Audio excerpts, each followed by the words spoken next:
కాయకైతే ఇంతే, కందులకైతే ఇంతే, వరికైతే ఇంతే తగ్గించినారు. అంటే పుట్టే రుణం కూడా పుట్టకుండా పోయింది రైతులకు.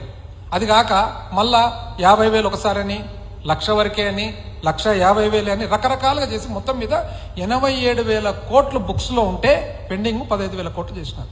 అది రుణమాఫీ చేసేసినామంటారు వాళ్ళు. రైతులకు 0 వడ్డీ రుణాలు ఇస్తామని చెప్పినారు. అప్పుడు ఇచ్చినారండి. ఇంచుమించు 11,500 కోట్లు అవసరం ఉంటే కేవలం 5 సంవత్సరాలు 630 కోట్లు మాత్రమే ఇచ్చిండేది. 11,500 కోట్లకు గాను 630, అంటే ఇంచుమించు ఈ స్కీమ్ చేయనట్లే అని చెప్పొచ్చు. స్వామినాథన్ వ్యవసాయ నివేదికలను కూడా అమలు పరుస్తామన్నారు. చేసినారా? అసలు ఊసే లేదు. 5,000 కోట్లతో మార్కెట్ ఇంటర్వెన్షన్ ఫండ్, ధరల స్థిరీకరణ నిధి పెడతామన్నారు. అసలు ఏమేమి లేనే లేదు. చివర 2019 ఎలక్షన్ల ముందర ఊరికే కేటాయింపు మాదిరి పేరుకు ఒక 500 కోట్లు కేటాయించినారు. బ్యాంకులో కుదోపెట్టిన మహిళల బంగారాన్ని ఇంటికి తెచ్చిస్తామన్నారు. ఒక్కరిదన్నా ఆంధ్ర రాష్ట్రం ఒక్కరు బంగారం అని వచ్చింది వాపస్? బంగారం కాకుండా మళ్ళీ ఇత్తడని వచ్చిందా కనీసం? ఆ తర్వాత డ్వాక్రా రుణాల మాఫీ, పాపం అక్క చెల్లెమ్మలందరూ కూడా రుణమాఫీ అవుతుందంటే ఆ రోజుకి ఇంచుమించు 21,500 కోట్లు ఉండగా ₹1 అన్న దాంట్లో ₹1. బెల్ట్ షాపులు రద్దు అన్నారు. విచ్చలవిడిగా బెల్ట్ షాపులు, అప్పుడు బెల్ట్ షాపులే, ఇప్పుడు బెల్ట్ షాపులే. అదొక పెద్ద పరిశ్రమ అయిపోయింది అనమాట. ఇంటికి ఒక ఉద్యోగము, ఒకరికన్నా వచ్చిందా ఇంటికి ఒక ఉద్యోగం పోయిన 5 ఏళ్లలో? కళాశాల విద్యార్థులకు ఉచితంగా ట్యాబ్లెట్లు, ఒక కంప్యూటర్ అని ఎక్కడైనా ట్యాబ్లెట్ ఇచ్చినారా? ఇవ్వకపోగా మేమిస్తే మళ్ళీ దాన్ని పేరు పెడుతుంది. గుడిసెలు లేని ఆంధ్రప్రదేశ్ అంట. అంటే ఇప్పుడు లెక్క ప్రకారం 2014 నుంచి 19 లోపల గుడిసెలే ఉండకూడదు. లేవండి? ఎన్ని ఇండ్లు కట్టినారు సార్?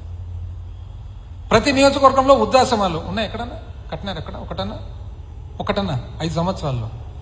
ఎన్టీఆర్ సురక్ష ద్వారా రక్షిత మంచినీటి సరఫరా ₹2కే 20 లీటర్లు ఇంటింటికి రోజు వచ్చిందండి ఎక్కడ? కాపులకు 5 ఏళ్లలో 5,000 కోట్లు ఇస్తామన్నారు 2014-19 మధ్యలో. మొత్తం ఇచ్చినది 1,340 కోట్లు 5,000 గాను. చేనేత రుణాలు, పవర్ లూమ్స్ రుణాల మాఫీ అన్నారు. ఏమి చేయకపోగా 2019 ఎలక్షన్ రేపు ఉందంటే 111 కోట్లు ముందు ఇస్తారు అప్పటికప్పుడు. నిరుద్యోగ యువతకు 1000 నుండి 2,000 వరకు నిరుద్యోగ భృతి. ఇప్పుడు 3,000, అప్పుడు 1000 నుంచి 2,000. ఎంతమందికి వచ్చిందండి? వచ్చిందా ఎవరికన్నా? బ్రిజేష్ కుమార్ ట్రిబ్యునల్తో కృష్ణా జలాల ఇది చేస్తామన్నారు. చేసినారా? పుట్టిన ప్రతి ఆడబిడ్డకు మహాలక్ష్మి అని చెప్పి 25,000 అంట. 25,000 ఆడపిల్ల పుడతాను 25,000 వేస్తామంటే ఇప్పటికి అందరూ లక్షాధికారులు అయిండాలి. ఉందా ఒకరికన్నా? 25,000 కాదులే, కనీసం ₹250 ఉందా ఎవరికన్నా? ఇది కాదండి. సో ఇది మేనిఫెస్టో కాదా? ఇది విజన్ కాదా? ఈ విధమైన పెట్టుకొని ఈరోజు విజన్ డాక్యుమెంట్ అని చెప్పి ఇంత పెద్ద పుస్తకాలు ఇస్తే సామాన్య మానవుడు కోరుకుండేది, అయ్యా నేను నీకు ఇచ్చినది 5 సంవత్సరాలు నువ్వు ఇవన్నీ చేస్తావు అని మేనిఫెస్టో రూపంలో ఏదైతే పెట్టినావు అది నీ విజన్గా భావిస్తాగా అని చెప్పి ఇదంతా ఏంది అని అడుగుతున్నారు. అసలు ఇవన్నీ చేసేది మర్చిపోండి. ఈ రోజు పరిస్థితి చూసినట్లయితే ఆరోగ్యశ్రీ ఆసుపత్రులు ట్రీట్మెంట్ ఇవ్వడం లేదు. ఎందుకంటే ఇంచుమించు 3,000 కోట్ల బకాయిలు ఉన్నాయి. ఇంచుమించు 3,000 కోట్ల బకాయిల వలన ఈరోజు ఆరోగ్యశ్రీ నెట్వర్క్ ఆసుపత్రులు ట్రీట్మెంట్ ఇవ్వడం లేదు. ఫీ రీయింబర్స్మెంట్ చూస్తే ఇంచుమించు 1 సంవత్సరం పెండింగ్ ఉంది. జనవరి నుంచి పెండింగ్ ఉంది దాదాపు. అంటే దాదాపు 2,800 కోట్లు పెండింగ్ ఉంది.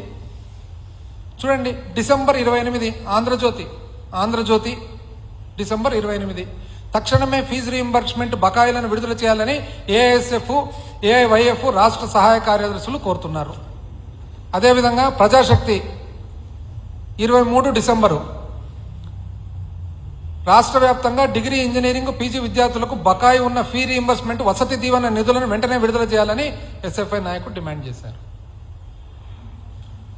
ఏదో చేయబోయి ఏమో చేస్తానని చెప్పి ఏదో వాగ్దానాలు చేసి ఏదో విజన్ చేసి ఫైనల్ తీరి అసలు మొదటికి మోసం. పోనీ మేము ఏ రోజు కూడా పెద్ద వాగ్దానాలు, విజన్లు, స్టేట్మెంట్లు ఏమి ఇవ్వలేదు.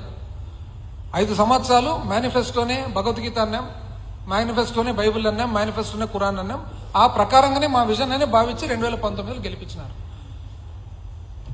మాది కూడా చూద్దాం, మా విజన్ అమలు. ఇప్పుడు ఎవరైతే తాట తీస్తామని అంటున్నారో వాళ్ళు కూడా ఒక్కసారి గమనించుకోవాలి. ఏమని? జగనన్న అమ్మఒడి ఇస్తామని చెప్పినాం, ఇంటింటికి 15,000. ఎంతమందికి అండి ఇచ్చిండేది? ఎంతమంది? అందాజుగా 44 లక్షల, అంటే 45 లక్షల మంది తల్లులు ప్రతి సంవత్సరం పొందినారు. అవునా కాదా? జగనన్న విద్యా దీవెన కింద ఇంచుమించు 27 లక్షల మంది విద్యార్థులు పొందినారు. వైఎస్ఆర్ రైతు భరోసా కింద 53,50,000 మంది రైతులు రైతు భరోసా వచ్చిన మాట వాస్తవమా కాదా? పెన్షన్ కానుక కింద వృద్ధులందరూ కూడా 66 లక్షల మందికి చెప్పిన ప్రకారంగా ఇచ్చిన మాట వాస్తవమా కాదా? చేయూత కింద 26,40,000 మంది అంటే ఇంచుమించు 26,50,000 మంది మహిళలకు చేయూత కింద సంవత్సరము 18,500 మాదిరిగా 75,000 4 సంవత్సరాలు ఇచ్చిన మాట వాస్తవమా కాదా? వైఎస్ఆర్ ఆసరా కింద ఇంచుమించు 79,000 మంది అక్క చెల్లెమ్మలు 79,000 మంది అక్క చెల్లెమ్మలకు 27,000 కోట్లు అందాజుగా ఉంటే 4 విడతల్లో మాఫీ చేసిండేది వాస్తవమా కాదా? ఇండ్లు లేని వాళ్లకు ఇంచుమించు 21 లక్షల మంది ఇండ్లు లేని వాళ్ళకందరికి కూడా ఇండ్లు కట్టేది ప్రారంభం చేసిన మాట వాస్తవమా కాదా? ఇవే కాకుండా జగనన్న వసతి దీవెన, మరి వైఎస్ఆర్ 0 వడ్డీ పంట రుణాలు, doctor YSR free crop insurance, input subsidy, మత్స్యకార భరోసా, 0 వడ్డీ, వైఎస్ఆర్ బీమా, వైఎస్ఆర్ కాపు నేస్తం, నేతన్న నేస్తం, అదేవిధంగా జగనన్న చేదోడు, లా నేస్తం, వైఎస్ఆర్ వాహనమిత్ర, డాక్టర్ వైఎస్ఆర్ ఆరోగ్య ఆసరా, ఎంఎస్ఎంఈ రీస్టార్టు, అగ్రిగోల్డ్, ఒక్కసారి అర్చకులకు, ఇమాములకు, మౌజంలకు గౌరవ వేతనము, అదేవిధంగా కోవిడ్ కార్డు హోల్డర్లకు కోవిడ్ అసిస్టెన్స్, ఈబీసీ నేస్తము, ఆరోగ్యశ్రీ, కళ్యాణమస్తు, ఇవన్నీ చేసినామా లేదా? ఇది డీబీటీ ద్వారా 5 సంవత్సరాల్లో కోవిడ్ ఉన్నా కూడా ఇన్ని ఇబ్బంది ఉన్నా 2,50,000 కోట్ల పైచలకు ప్రజలకు, పేదవాళ్ళకు ముట్టిన మాట వాస్తవమా కాదా? డీబీటీ కాకుండా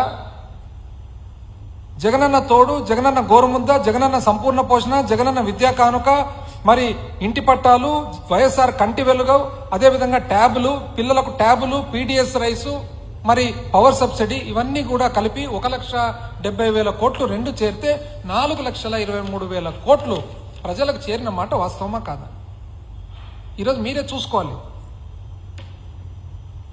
ఏది మేనిఫెస్టో, ఏది విజన్ అని.